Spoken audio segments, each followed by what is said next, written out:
Hey, welcome back to the channel. Chris back with another video. Working on a 2006 Dodge Grand Caravan SXT. Getting ready to replace the rear brake pads. So I'm going to use a jack stand for safety always. And you're going to need a 19 millimeter to remove these. And I usually practice in a star pattern. Builds muscle memory. If your bolts get stuck, smack your socket on the ground like that. But yeah, it builds muscle memory when you put the wheel back, because it's supposed to go on the star pattern. Yeah,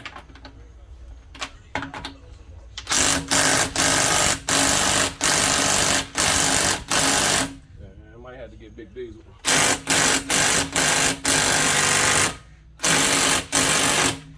Let's see if we can get the last two off. Okay, those been on there for a minute. Let me get the big dude.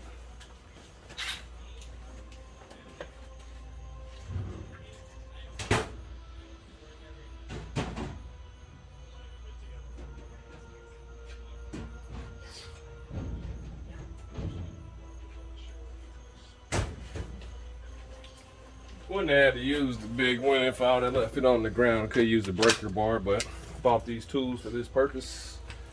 So let's get it in here. Let's put it on level 3.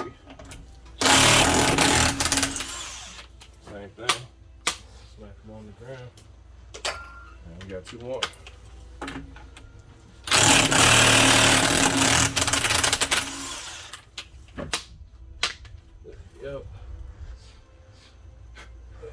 Yep, rust and stuff builds up around these guys. So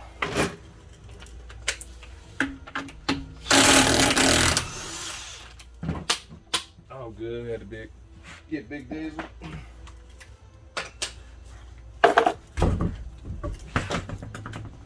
And we're gonna have to get new brake pads.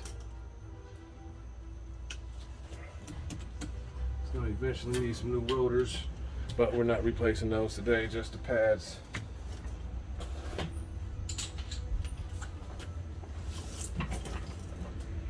And my guy was saying something about shocks, and we got a problem.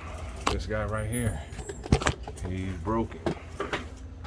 Broken shock right there. So we'll be on that a different day. It's a different style setup for these calibers because they're sitting on top. And this will be the first time doing some of these for me. It's a little different, but usually they sit on the sides of rotors and calibers. Looks like you're going to need a number 7 Allen. Let's double check. Yep, number 7 Allen, just like the fronts. And it just sits on top, so it's a pretty neat design. That way you don't have to work in a weird position all the time. So pretty neat. Never seen that, so it's always good to know things. All right, righty tighty, lefty loosey on the wrenches. Should be able to smack them. Break them free. Let's go to the next one. That just means you're getting loose. Doesn't mean you're breaking anything. Just a little squeak. All right. Got these calibers loose. Okay, so this is different from the front on these the spring here. So it only has one wing on this side, and this doesn't connect inside of the hose. It goes on the outside of the hose. So just remember that. If you need to, rewind this and watch the video, and let's get to it.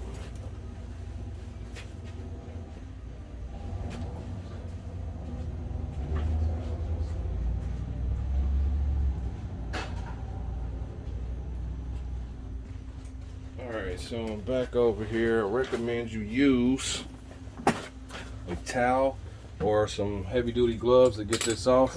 And use a screwdriver. Just going to cover this so it doesn't fly off because this is a spring. So let's just do that.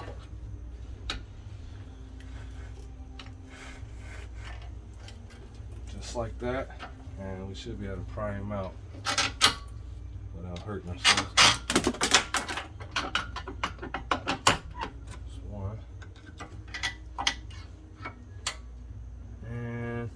take that back. Let's pop this back over. Looks like this spring is built into this guy. So, like I said, it's my first time messing with one of these. So, let's take the caliper all the way out first, because this guy done bent a little bit. And I see a little peg right here. And it looks like it's built into the caliper. All right, so let's proceed. And let's get this all the way out.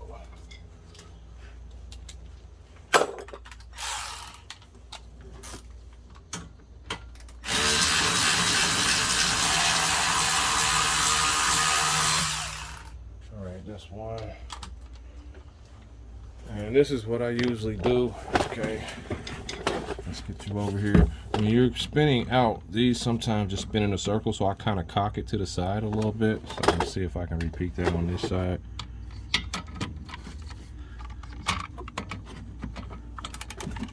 There we go. And I kind of pull at the same time while I'm cocking it, and then it comes out for me. That's something that I've learned through time. All right, I'm glad these lights are heavy duty and stuff. Let's retrieve that one. All right, so now we got those back. Should be able to press this caliper this way, see what we get.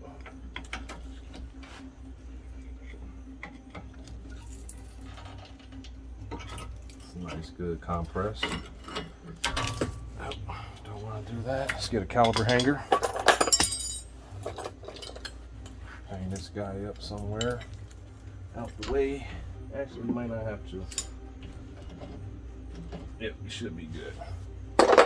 All right, so this one is built into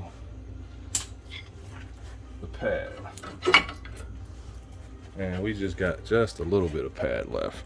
So let's find a new one. Didn't know it was gonna be built into it like that, but it's always good to know things.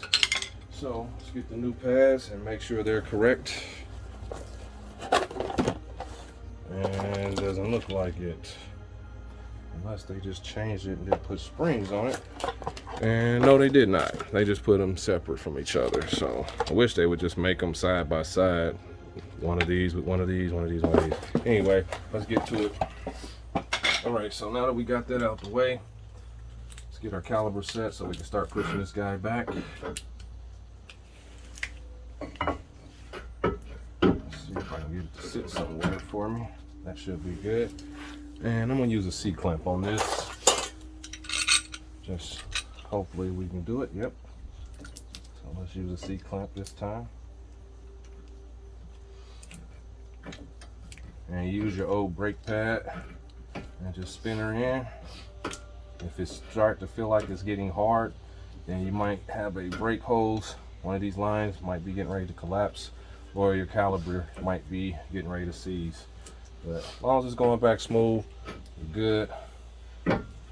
This is a new design setup, which is pretty cool. I like it. All right, so we're almost there. Got it all the way back. So just keep going back till you stop. That way you're good.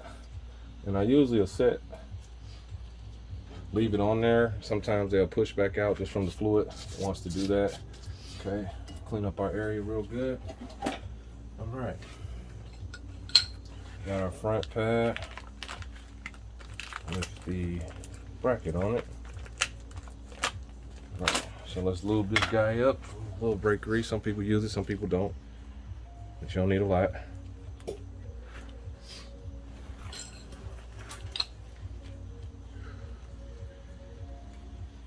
Just a little bit on your contact spots.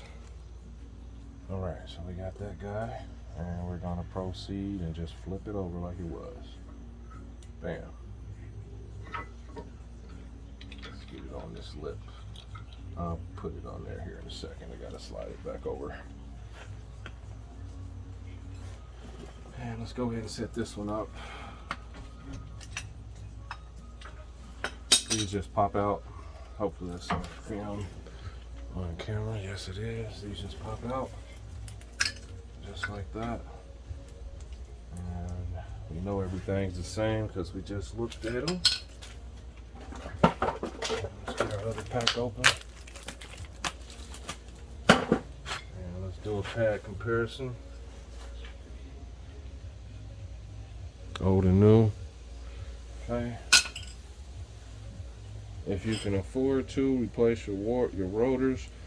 If they're not warped or anything, you don't really have to, but everything gets old and sometimes you don't have the money, and if they're not bad, just go with them. Alright, so we got this guy. Let's pop him back in.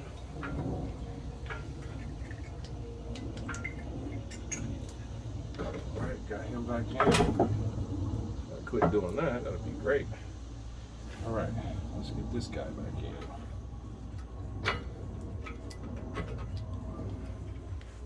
I think I'm gonna try to teeter it like that. I think that might be the way it goes. Let's see. Oh, not quite. So get this guy in and let's push him down. So never done this before, so let's try what I can try, see what I can do. Might end up having to use a screwdriver to bend him down, so let's see if that'll work.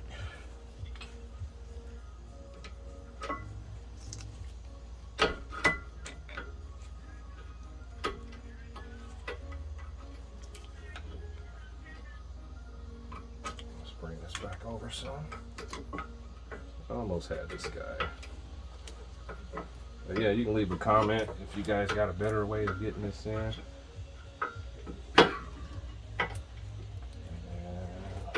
This guy to go over just a little bit more. All right, trying to do this without pinching my fingers. But yeah, this spring right here, I really got to go down with it. So I'm gonna try to slide this over, and at the same time, there we go. All right, so found me a new method for that. So always good to know things and try things. So I'll know that for the other side. Okay. Got our caliper. Let's get her back in position. And these just sit on the outside of the caliper. Let's get our patch back in. Good. There we go. Just smack her a few times. Okay, so now that we set back up, let's proceed on getting her back all the way in. I'm going to use a 3-inch extension and my number 7 Allen just to position these back in their place. And you want to see it start to spin, and you want to make sure they grab. Okay, so meaning that you got them here, you're going to push in like this and just start spinning. You'll see it start to shrink, and if not, you'll have to adjust your caliper. But you want to do this before you start trying to tighten it, and then wiggle it, and that way you know it's in its place. All right, so let's move back. Let's proceed since we know. And this will be the process. And always remember to pump your brakes. I don't always say that, but I'm pretty sure if you didn't know, you probably wouldn't attempt to do these. But it's always good to know. But pump your brakes. Make sure they're tight. All right, so tight there. Just a little bit. All right, so now we're done. 2006 Dodge Grand Caravan SXT rear brake pad. So this is how you do it. Everything's done, back nice and crispy. Please like and subscribe to the channel, and hopefully this video helps you out. And till the next video, Russ is the enemy, and I'm out.